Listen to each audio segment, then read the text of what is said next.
Do you want to help shape the future of your city, state, or even nation? Well, a job in government or public administration could be for you. Today, we're in Kearney to learn a little bit about a program that allows you to make a huge impact in the lives of people around you. Let's go learn a little bit about AmeriCorps. Hey guys, we are here with Ray Rose. He is a member of AmeriCorps. Ray, tell us about AmeriCorps. AmeriCorps collaborates with local nonprofits, and they serve the needs of the community in ways of mentoring youth building houses, sustaining natural parks, as well as fighting childhood obesity and poverty. So why did you want to join?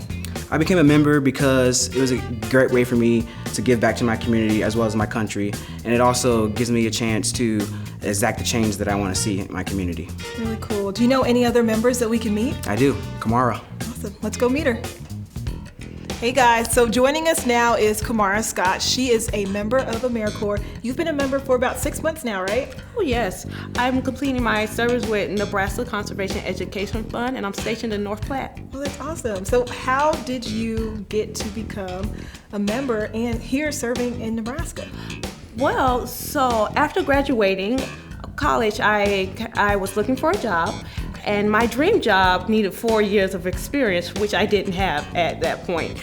And so I stumbled upon another listing that was by AmeriCorps with the Nebraska Conservation Education Fund. I applied for it, and here I am. What exactly do you do with that program? So what I am doing is, so my service, I actually go out and I educate the public about conservation issues such as climate change, water quality and quantity, things like nitrates in the water, stuff like that. Have you always been interested in environmental issues? Oh, well, of course.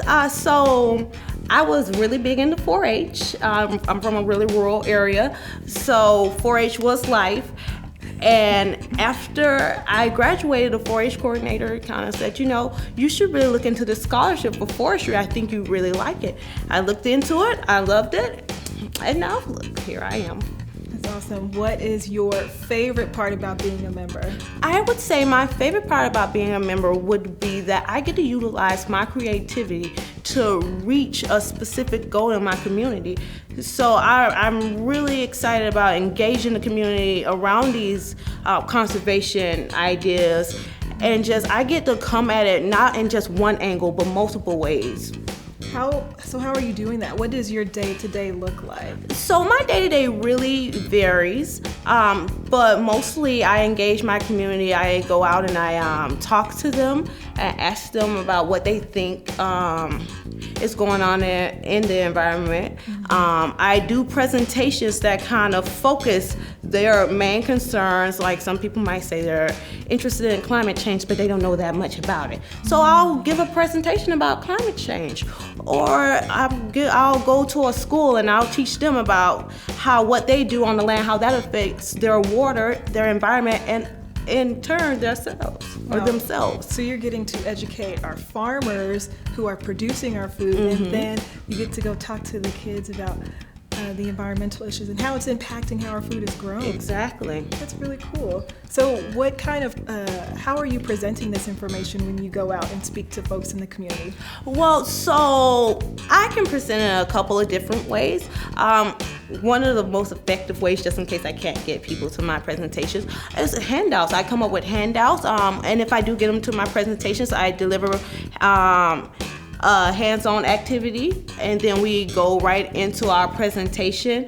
That could be about water quality, it could be about recycling, how to reduce waste, and in turn reduce the amount of space that we use in our landfills. So, it's something. Definitely, absolutely something. Good information. Thank you so much for sharing with us. Of course. And thank you guys for joining. We hope that you got to learn a little bit more about some of the careers that are available in government and public administration.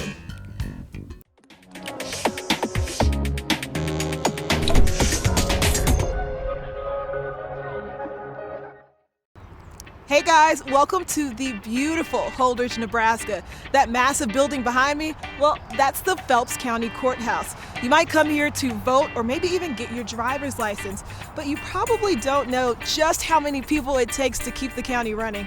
Let's go learn a little bit about some of the careers available in county government.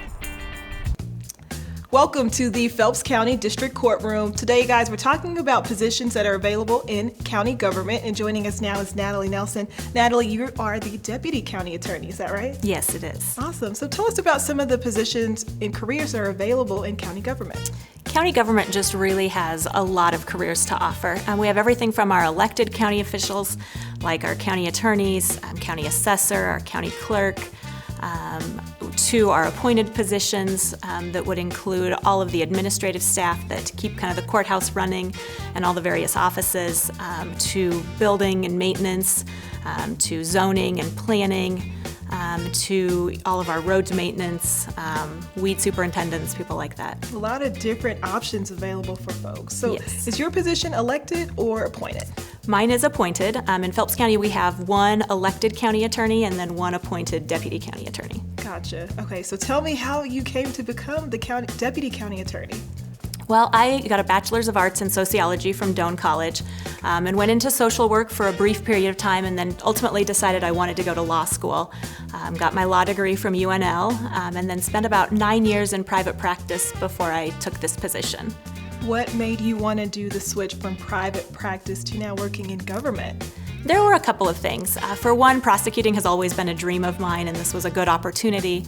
And the second was just that private practice had me on the road a lot. I covered a vast number of counties and was kind of running up and down the road to court all the time. And Phelps County offered the opportunity to just be here in the community where I live all the time. That's awesome. So tell me about what made you want to become an attorney? Well, ultimately, I just liked the opportunity to be able to help people. When I was in social work, that was something I really enjoyed, but I felt like I didn't have a lot of say in what I was doing, and I felt like as an attorney I would be able to really be able to voice my own opinion and be in a position to still help families and people in need. Right, so obviously you went to law school, you passed the bar, but what other kind of skills do you need to be successful at this job? I think that it takes being able to work with people and having really good communication skills. Organization and time management is obviously key when you're managing kind of a busy court docket or just a number of cases all at the same time. Right, I can imagine what your day-to-day looks like. Tell me about some of your specific roles in this position. Well, our office is responsible for handling all of the crimes or prosecuting all of the crimes that occur in Phelps County. So everything from little traffic violations like speeding tickets or stop sign violations to misdemeanor offenses, which would be kind of your more minor offenses. It can be assaults, can be minor drug offenses, anything like that, all the way up to felonies, which would be your more serious offenses such as homicides, robberies, things like that. Okay. And you guys are also the attorney for the county, plus you're the person they call when a body is found, is that right? That's correct. In Nebraska, the county attorney's office is also the county coroner. And so our office is responsible for investigating any unattended death that occurs in the county. Oh, very interesting. So tell me about something that is unique about your job, something that you like. One of the things that I really like is just the opportunity that I have to be involved kind of on the backside of criminal investigations. I think that was something that always appealed to me, something that I was kind of always interested in, but I knew I didn't want to go into law enforcement. And as deputy county attorney, I have the opportunity to review police reports, meet with law enforcement to go over their reports and things that have occurred. Sometimes I get to meet with victims, and then ultimately I get to make the decision as to who to charge with offenses, what to charge them with, and how I want to go forward with the cases. All right, Natalie, that sounds very interesting. Sounds like you got a lot of responsibility too. Thank you so much for sharing with us, and thank you guys for joining us. We hope that you learned a little bit about some of the positions and careers that are available in county government.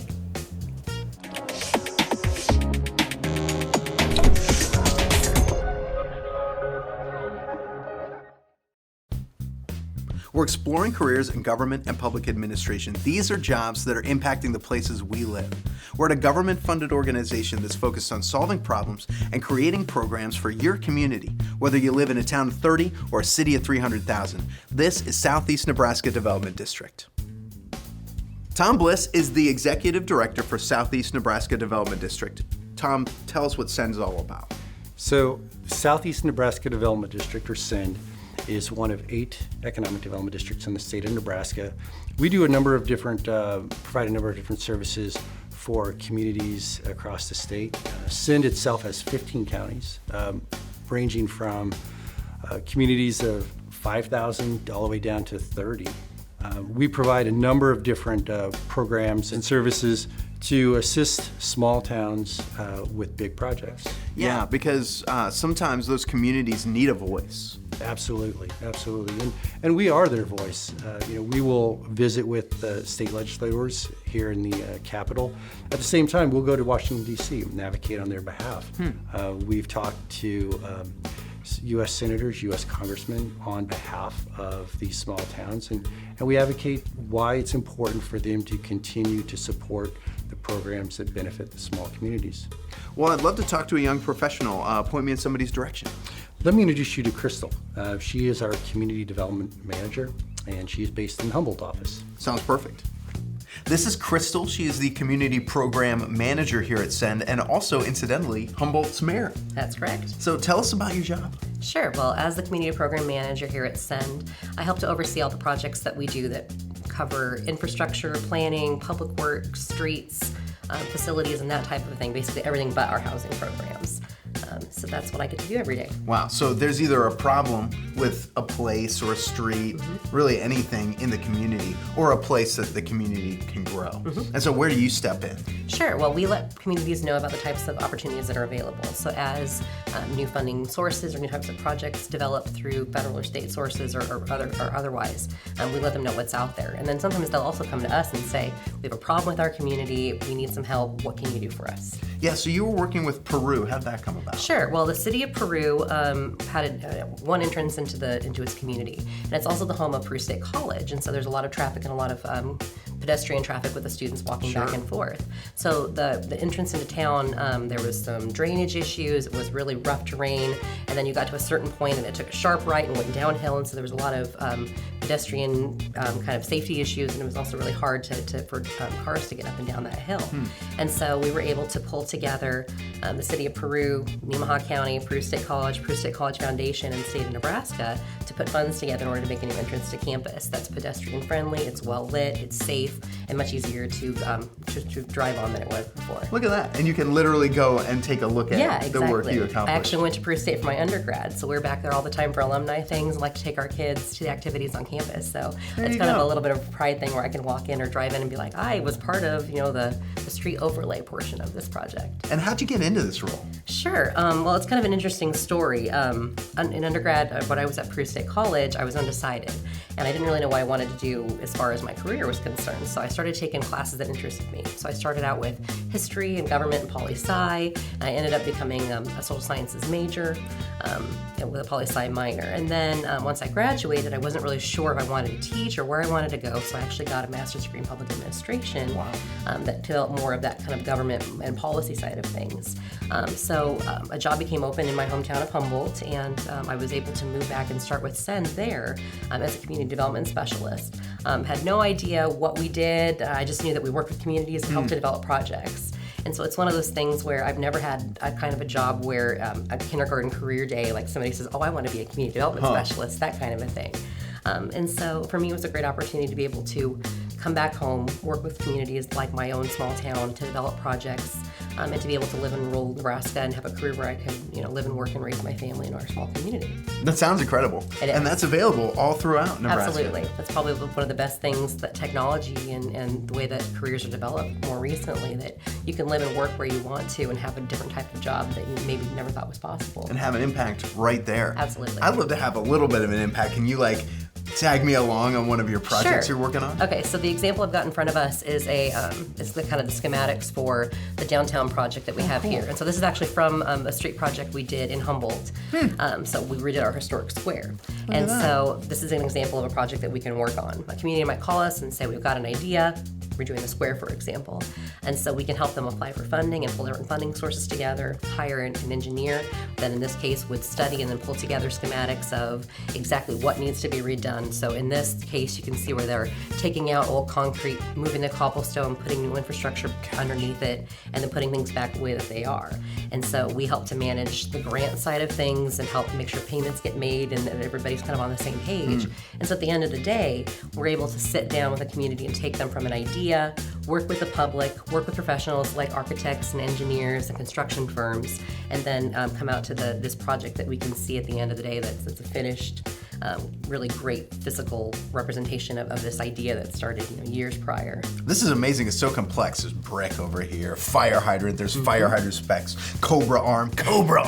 That sounds incredible. I gotta go to Humboldt and check that out. Maybe we probably need to ask an engineer what that actually might be. If it's probably some kind of a technical term that's maybe not as cool as what we think it might be. Yeah, true, because Cobras don't have arms. That's a good point. I believe. Crystal, thanks so much for showing me what you do, and thanks for what you do. It seems really valuable.